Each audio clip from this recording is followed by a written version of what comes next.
Cairo की भारी तनाव भरी हवा में तब हलचल तेज हो गई जब गजा के शासक समूह हमास का उच्च स्तरीय प्रतिनिधि मंडल मिस्र के खुफिया प्रमुख हासन रशाद से आमने सामने बैठा, क्योंकि गजा में इजरायल की ताज़ा बमबारी ने मौत की एक और लहर बहा दी थी और युद्ध विराम की नाजुक रस्सी को फिर झकझोर दिया था। हमास ने साफ कहा कि ये हमले युद्ध विराम को जड़ से कमजोर कर रहे हैं, जबकि वे अब भी पहले चरण को लागू करने के लिए प्रतिबद्ध हैं। लेकिन उनका आरोप था कि इजरायल की लगातार कार्रवाइयां इस फ्रजाइल अग्रीमेंट को खोखला कर रही हैं।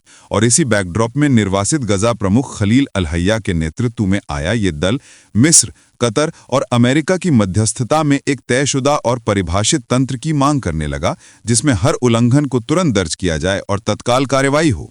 इसी दौरान रफा क्षेत्र में उन हमास लड़ाकों की स्थिति भी चर्चा में रही जो टनल नेटवर्क में इजरायली नियंत्रण वाले हिस्सों में फंसे हैं और जिनसे संपर्क पूरी तरह टूट चुका है, जो एक बेहद गंभीर मानवीय और सैन्य संकट का संकेत देता है। लेकिन हालात तब और बिगड़ गए जब इजरायली सेना ने कुछ ही घंटे पहले गजा के कई इलाकों पर तीखे हवाई हमले किए।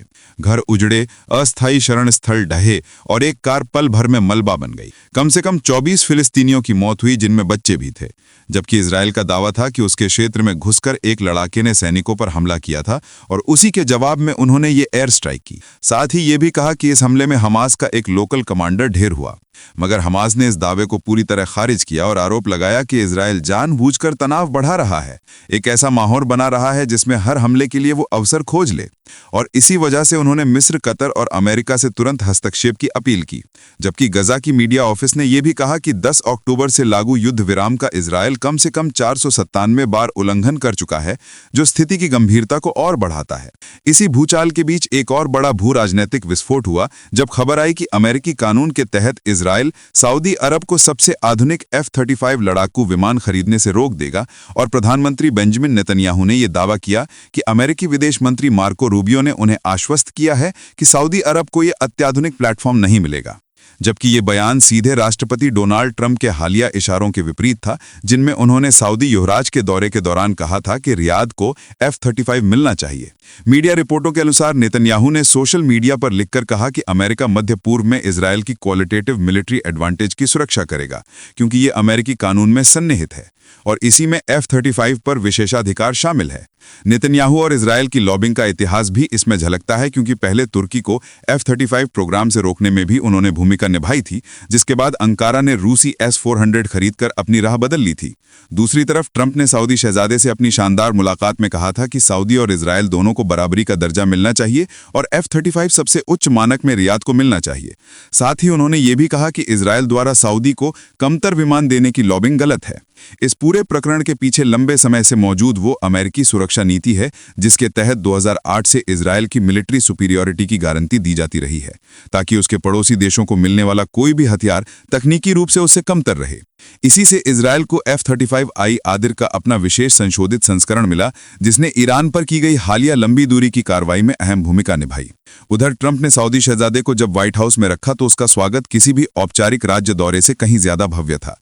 परेड, घुड़सवार दस्ते, लड़ाकू विमानों की फ्लाईपास्ट और महंगे आयोजन के बीच ट्रंप ने पत्रकार जमाल खाशोगी की हत्या के मामले पर शहजादे का बचाव कर दिया और अमेरिकी खुफिया एजेंसियों की रिपोर्ट को नजरअंदाज करते हुए पत्रकारों को झड़क भी दिया।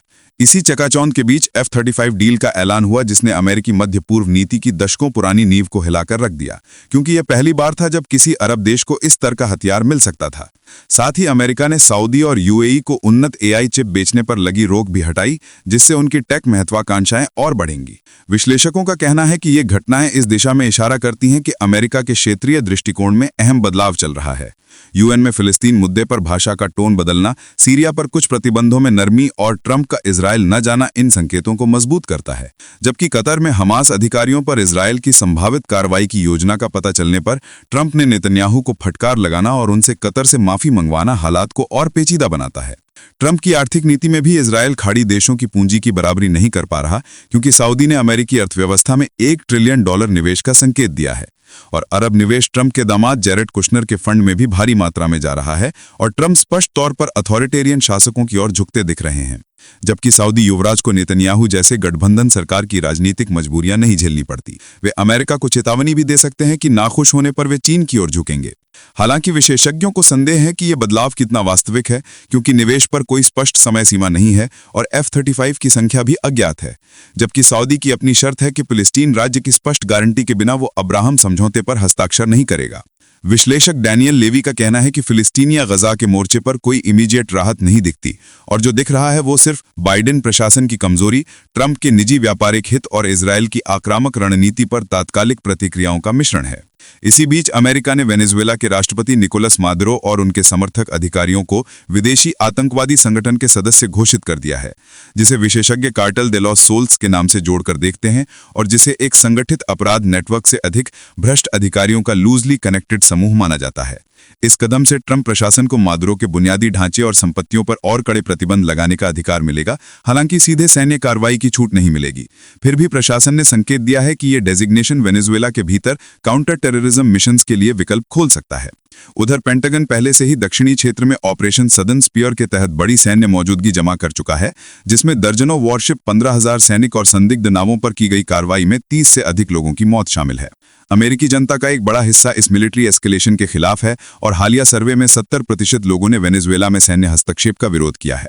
दूसरी तरफ कोरियाई प्रायद्वीप पर माहौल और भड़क उठा है, क्योंकि दक्षिण कोरिया के राष्ट्रपति ली जे म्यांग ने कहा कि उत्तर और दक्षिण अत्यंत खतरनाक मोड़ पर हैं जहां किसी भी क्षण संघर्ष भड़क सकता है और प्योंगयांग सियोल की बातचीत की अपीलों का कोई जवाब नहीं दे रहा, बल्कि सीमा पर नए बार्ब्ड वायर स्थापित कर रहा है जो 1950-53 के युद्ध के बाद कभी नहीं देखा गया। सियोल का कहना है कि उत्तर की सैन्य गतिविधियां तेजी से हॉस्टाइल हो गई हैं और इस वर्ष 10 से अधिक बार उत्तर कोरिया के सैनिक सीमा पार कर चुके हैं। कुछ मामलों में दक्षिण कोरिया के सैनिकों को चेतावनी फायर तक करना पड़ा है। ली का मानना है कि शांति एक लंबी प्रक्रिया है और जब एक ठोस शांति संरचना बनेगी तब अमेरिका दक्षिण कोरिया जॉइंट अभ्यास रोकने पर विचार हो सकता है, जबकि उत्तर इन्हें हमेशा परमाणु युद्ध की तैयारी कहता आया है।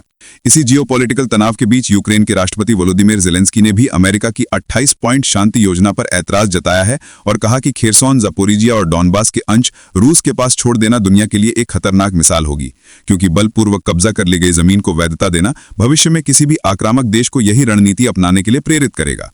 यूक्रेन की ये चिंता वाजिब है, क्योंकि डॉनबास छोड़ना मतलब भविष्य में फिर हमले का रास्ता खुला छोड़ना। जबकि अमेरिका और यूक्रेन दोनों ने पहले बातचीत को उपयोगी कहा था, लेकिन ज़ेलेंस्की ने अब इसे नासा के तौर पर अस्वीकार कर दिया है।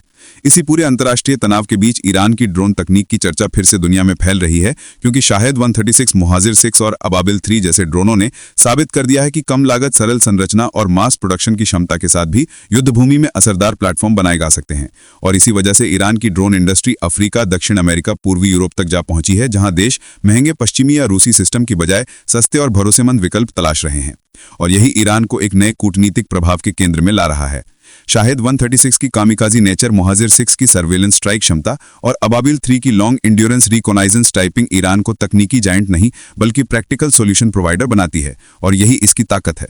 दुनिया भर में बदलते राजनीतिक समीकरण, युद्ध विराम के टूटते समझौते, हथियारों की दौड़, बड़े देशों की शक्ति प्रतिस्पर्धा और इससे प्रभावित छोटे बड़े संघर्षों ने आज दुनिया के माहौल को एक ऐसे उबलते मोड़ पर ला खड़ा किया है जहां हर कदम का प्रभाव दूर तक जाता है और हर निर्णय कई परतों में दुनिया की दिशा तय करता है।